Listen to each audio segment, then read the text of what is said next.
La question que je posais, c'était l'esclavage moderne, une pratique étrangère. Il faut savoir que le mot esclave, alors l'esclavage a été aboli, on est d'accord, mais les pratiques analogues à l'esclavage perdurent, le fait de considérer que l'autre est objet et non plus sujet et qu'il est la propriété de quelqu'un. Le mot esclavage vient du latin qui veut dire slave, parce qu'en fait l'esclave venait d'ailleurs.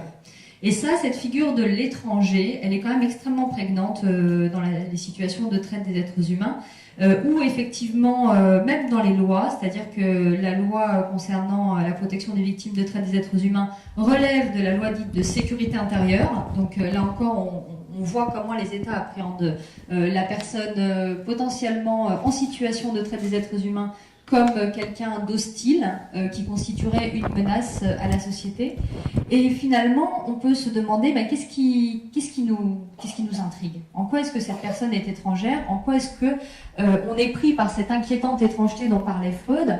C'est parce qu'on est vraiment au carrefour, et c'est ce que disait Anne Bouillon, de la question du semblable. L'identification et la question du semblable, de pouvoir s'identifier à.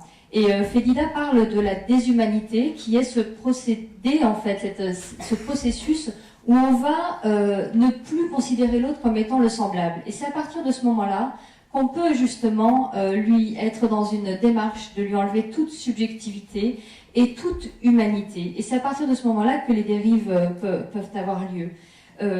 Quelques mots encore sur la pratique étrangère, l'esclavage moderne. C'est vrai qu'on a souvent, dans ce qu'on nous renvoie, alors nous c'est vrai qu'on ne travaille pas avec des personnes victimes de prostituées, c'est plus dans le champ de l'esclavage domestique, du travail forcé, et que dans ces pratiques, il nous est souvent dit que ces personnes, dans leur pays, c'est normal, les enfants travaillent, les femmes sont au service d'eux. Peut-être, effectivement, il y a d'autres formes de travail, il y a d'autres organisations sociales, mais il n'est pas pensable de considérer qu'une personne puisse être au service d'une autre personne et être dans une situation de maltraitance, dans une situation de déshumanisation, et considérée comme un déchet. Je ne pense pas qu'un seul être humain, à moins, alors après il y a des jouissances, évidemment, il y a des personnes qui sont dans le masochisme, on est d'accord, mais même ces personnes-là, je ne pense pas qu'un être humain puisse considérer que c'est sa place d'être au service d'eux, peut-être, mais en tout cas d'être au service d'eux avec ces conditions de vie indignes.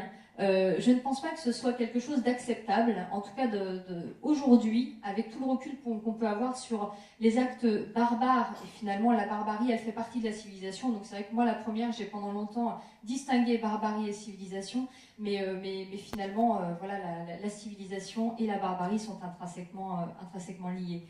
Et on voit la question justement du préjudice. Alors c'est vrai que pour les juristes, les avocats, cette question elle a une dimension dans le champ de la réparation, le préjudice subi que l'on peut évaluer.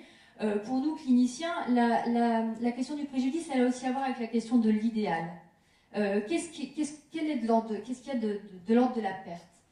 Qu'est-ce que ce chaos narcissique, quand même, d'être mis en position d'objet, vient déconstruire de la position de sujet humain, vient exclure la personne de la communauté des humains? Qu'est-ce qu'on fait avec ça? Alors là, quand on reçoit les personnes, les victimes, qu'on les identifie en tant que victimes, il s'agit de savoir si oui ou non elles sont victimes. Donc on a des grilles, on a élaboré voilà, des directions, on va dire des entretiens pour savoir si elles rentrent, si elles relèvent des critères d'inclusion, parce qu'on en est là. Effectivement, les textes de loi sont stricts et il s'agit, pour être crédible aussi, de procéder à une identification qui exclut une partie importante des personnes que nous accueillons. Donc la question qu'on leur pose, c'est qui êtes-vous? Qui êtes-vous? D'où venez-vous? Que vous est-il arrivé? Alors, il est clair que certaines pratiques vont dans le sens du qui êtes-vous, en faisant appel parce qu'elles sont face à des impasses, je pense, à des traducteurs, des culturalistes. Il y a toute la vague très interculturelle qui est tout à fait pertinente. Je suis moi-même formée à l'interculturalité, mais qui du coup vient peut-être cacher quelque chose essayer de reconstruire une histoire un peu folklorique, voire exotique, de ce que sont les pratiques dans tel ou tel pays du monde. C'est là encore faire fi que la personne est un sujet et qu'elle s'est appropriée, elle, sa culture, et qu'elle a quelque chose à en dire. Mais c'est vrai qu'on n'a pas forcément le temps. Vu la temporalité qui nous est donnée dans ces situations, on n'a pas forcément le temps d'apprendre avec la personne, parce qu'on est dans une certaine forme d'injonction au témoignage. On a des délais. Le délai de réflexion, dont on n'en a pas parlé, c'est 30 jours. 30 jours pour qu'une victime puisse dire si oui ou non elle va déposer plainte.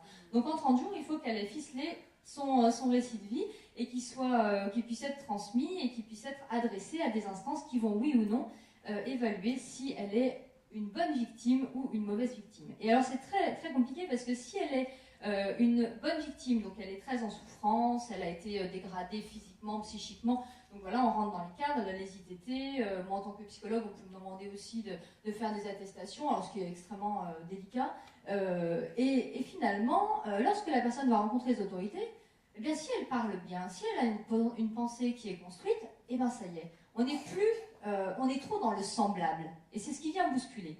Les services de police, lorsqu'on a, alors c'est vrai qu'on travaille beaucoup avec des personnes qui ont vécu des situations d'esclavage dans le travail, donc on est vraiment avec des personnes qui ont des formations professionnelles d'une grande qualité, des jeunes filles au pair, des ingénieurs, des personnes qui ont une formation professionnelle et qui ont été exploitées pour justement leur force de travail, que ce soit physique ou cérébrale. Et ces personnes, lorsqu'elles se présentent auprès des services de police, eh bien, elles dérangent, elles bousculent ce qu'on s'imagine de la victime. Victime, ça vient quand même de vaincre. Et c'est vrai que quand on parviendra à se dire qu'une victime n'est pas juste dans le statut de victime, mais qu'elle est dans la plainte, et que cette dimension plaignante, c'est aussi d'être un sujet humain, on progressera certainement beaucoup dans l'appréhension et la considération de ces personnes qu'on souhaite garder loin de nous, de peur que peut-être cela nous arrive. La dernière chose, c'est la question de la honte. Elle a été abordée, en tout cas au cours de cette journée. Pour terminer, je voudrais dire que là où il y a de la honte, et bien finalement, je rejoins ce que dit Paul Laurent Assoun, ça veut dire que là où les gens peuvent perdre la face, et bien ça veut dire qu'il y a encore de la face.